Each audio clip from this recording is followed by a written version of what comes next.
Hey everyone, and welcome back to the FPL Pricey channel. This is the second video on it, and I wanted to start off today by saying a massive thank you to everyone who supported the launch of the channel earlier this week. The support is really appreciated, and I couldn't have done it without you. Today, we're going to take a look at some potential template breakers from what is a really strong template team in the FPL community at the moment to help you all get off to a good start and differentiate yourself from the crowd. If you could leave a like and subscribe to the channel, that would be greatly appreciated as we're still building from pretty much a base of 0. But in the meantime, let's crack on with the show.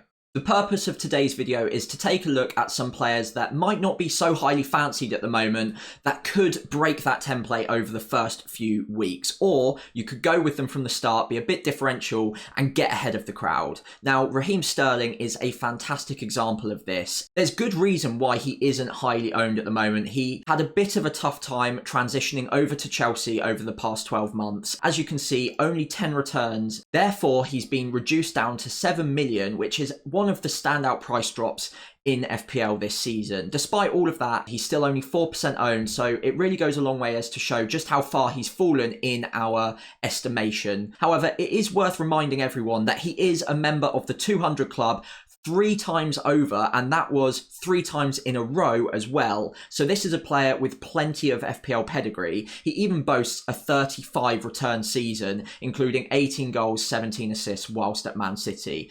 Now, I don't think any of us are realistically expecting him to reach those heights again, but even if he can get in at 20 returns, 7 million could be a fantastic price tag for him. Chelsea's fixtures are also incredibly positive after they get Liverpool out the way in game week 1. And if he starts and performs well in game week 1, Sterling could be one of the game week 2 bandwagons and get you off to a great start in FPL this season. I think he is a potential template breaker, and at 7 million, he's easy to get into your sides from game week 1, or maybe transfer him in after game week 1 when their fixtures really do turn positive. Let me know what you think in the comments below. Heung-min is another example of a player that had a poor 22-23 season, but has plenty of pedigree in FPL, and I expect him to return somewhat back to the form we saw him in the season before last. Now, he is also a member of the 200 club, hitting it twice in the last 3 seasons. Obviously, last season only getting to 152 points, including 16 attacking returns, isn't fantastic. He's been given a price drop down to 9 million, which I think is a little on the cheap side for a player of Son's pedigree. Again, he's only 5.6% owned, which might not be massively surprising considering Spurs' opening fixtures in comparison to some of the other top teams with midfielders around this price bracket. I think overall he is a player that I'm going to keep my eye on in the first 3 or 4 game weeks just to see whether or not he hits the ground running. Hopefully we'll see him as a prominent FPL figure in the 23-24 season. Another Chelsea player I really like the look of is Ben Chilwell. A lot of us will be looking at Reece James for game week 1 or for the first few game weeks, but I think Ben Chilwell at just 5.8% ownership might be flying under the radar. He has had injuries in the past, but I think he's put them behind him now, whilst Reece James seems to be constantly struggling with them still. Let's not forget, Chilwell often appears basically in left wing. His goal threat is 1 in around every 10 games, a 0.09 XG per 90, and that's a goal, like I said, once every 10 games.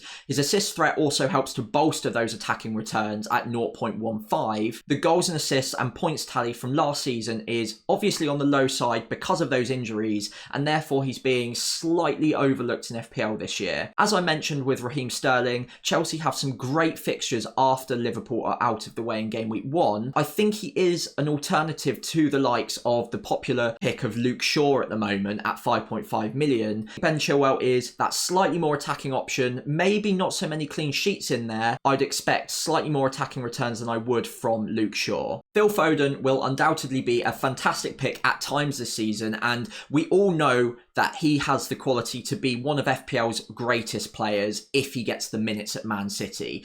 The problem is, of course, Pep Roulette means that he never really gets the minutes consistently enough for us to pick him in our FPL sides and feel comfortable. This season might be no different, but there are certain factors that seem to be favouring him going into the 23-24 season.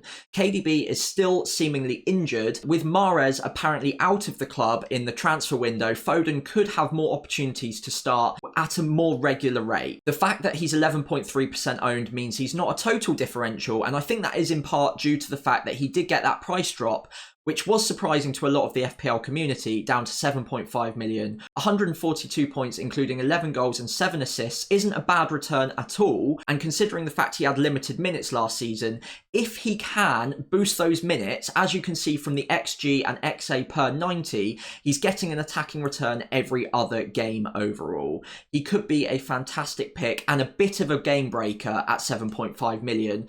You just have to take a bit of a punt on the fact that he will get those starts. And I think due to transfer activity and injuries, now seems like the time that Phil Foden could make a starting spot consistently his own. Let me know what you think in the comments below. Okay, this one is a risky pick, and I completely get why a lot of you will probably stop watching the video now because you think I've gone a little bit crazy. However, Darwin Nunez had some absolutely outstanding attacking numbers last season if you look at the underlying data. As you can see on screen here, the XG per 90 at 0.63 is brilliant, and when you add that to the XA per 90 as well, we're looking at an attacking return in most games that he's playing. Now obviously there are two major question marks around Darwin Nunez if you wanted to pick him in your FPL side this season. The first one is whether or not he'll actually start consistently. Liverpool have a number of great attacking options at the moment, and he's probably one of the 5 that they could be selecting from week in, week out. Now, there's no guarantee that he's going to start every week, so this is going to be a risky pick. However, he has been given the number 9 shirt this season, which is a bit of a statement from Liverpool and from Klopp, so I think he will get good minutes overall. It's just whether or not you're brave enough to go with him from the start. The other thing is, obviously last season he had a patchy year in terms of his finishing. He underperformed on his underlying data all season round, and he was a very, very frustrating pick to own in FPL. Most of us had given up on him about halfway through the season, and we never really returned to him despite some really good underlying data. If, however, he can put all of that together and start getting regular minutes, he could be a massive game breaker at 7.5 million. It is a risky pick. I completely get why he won't be for everyone, and I completely understand why he's only 6.6% owned. But if you jump on him from the start and he does start finishing well and gets those regular minutes, he could be a huge template breaker. The final player I wanted to focus on today is potentially the game breaker for 23-24. Balogun had a prolific time in the French Ligue 1 last season, scoring 21 times and getting 2 assists. He comes into the game at 4.5 million, and I think FPL have probably priced him that way because they don't expect him to start for Arsenal. There is potential for a Premier League move this year, and if he does secure that transfer and starts getting regular minutes at another Premier League club, then I'd expect him to be a game breaker for this season. Now, the reason he's probably more of a template breaker than any other player I've mentioned today is because of his price tag at 4.5 million. If you use him as your second starting striker, obviously probably paired up with Erling Haaland, it will release at least 3 or 4 million from your side to go and spend it elsewhere, completely breaking the template and potentially getting you another premium. Maybe Salah, maybe you go to Kane for a third striker as well, and he's a player that could really unlock a lot of our budget for other moves in our squads come game week 1. There's obviously going to be a lot of eyeballs on Arsenal's transfer activity over the next few weeks and whether Balogun leaves the club on loan to another Premier League club. If that happens, I think it will completely transform the template, and he will undoubtedly go from 2% owned to probably more like 50 or 60% owned as the rest of the game all pile onto him. Keep an eye on it though, because he could be a potentially really important player for our 23-24 seasons. So finally, I'm delighted to say that I've partnered up with DraftHound this season to supply some data-based insights into my videos here and there. Now, what I've done for a bit of fun this week is taken a look at some sub 10% owned players that could potentially be game breakers and template breakers at the start of the season. So all of these players are at the top of the predicted points for the first 3 game weeks. So as you can see here, Man City picks seem to be really popular in the algorithms at the moment for the first few game weeks. No surprises there. They've got some great fixtures. They do come up high on the XG estimates as well. Jack Grealish being at the top here is quite surprising though. At 7.5 million, I'd imagine him to be starting most game weeks on that left wing for Man City. And maybe he is a player that we're all overlooking a little bit at the moment, considering there are more explosive options elsewhere. De Bruyne and Mahrez are both potential doubts, so I'm not really eyeballing them too much at the moment. Mahrez potentially out of the club at the moment. Obviously, DraftHound aren't going to pick that up. And De Bruyne will be based on the premise that he's going to be fit for the start of the season. We don't know if that's going to be the case yet, so I think at 10.5 million, he's a player I'm not going to be willing to take a risk on. However, you can see that Luis Diaz fits in second on the sheet here, and when he was fit last season, he was a brilliant pick. At 7.5 million, he is only 6.3% owned. He's predicted to get 14.8 points over the first 3 game weeks on average. That could be a fantastic way to start off your season, and he might be a player that you could pick instead of the likes of Mo Salah if you can't quite afford to get to him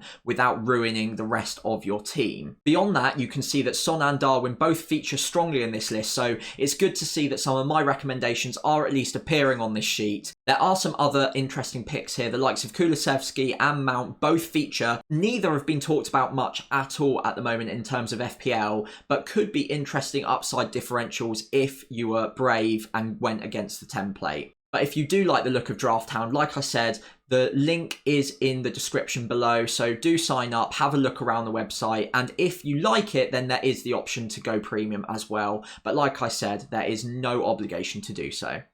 If you enjoyed today's video, please do remember to leave a like and subscribe to the channel. It's really, really helpful, especially at this point where I'm building from a very, very low base. So any help would be greatly appreciated. In the meantime, though, I hope you are enjoying pre-season and enjoying tinkering with those FPL drafts. And I hope to see you again soon on my next video.